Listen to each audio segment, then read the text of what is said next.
Cleanliness is next to godliness, but cleanliness is not equivalent to godliness.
When confronted by the Pharisees about observing ritual purification through the washing of hands, Jesus responded by quoting the prophet Isaiah, "This people honors me with their lips, but their hearts are far from me."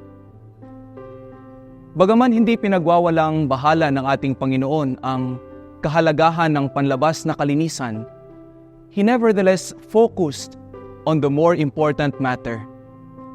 He goes deeper from the matter of the hands to the matter of the heart.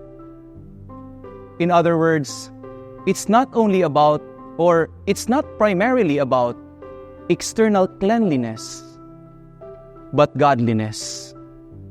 Bilang mga Kristiyano, hindi tayo tinawag upang magkaroon at mag-maintain ng clean external appearance.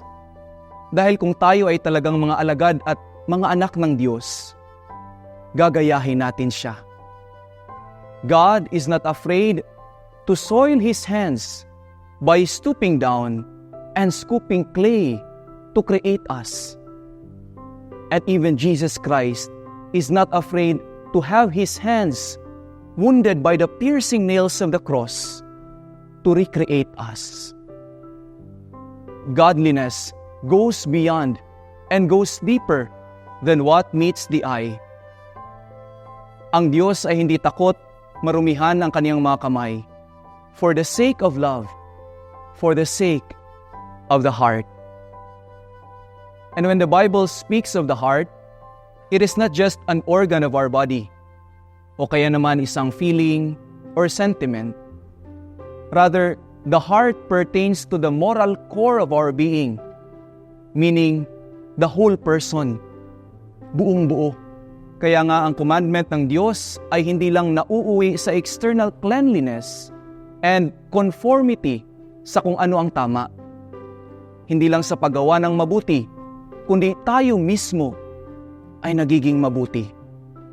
Tayo ay nababago sa ating puso, nagkakaroon ng transformation ang ating mga kalooban, ang ating buong sarili. As St. Paul wrote in his letter to the Galatians, "Yet I live, no longer I, but Christ lives in me."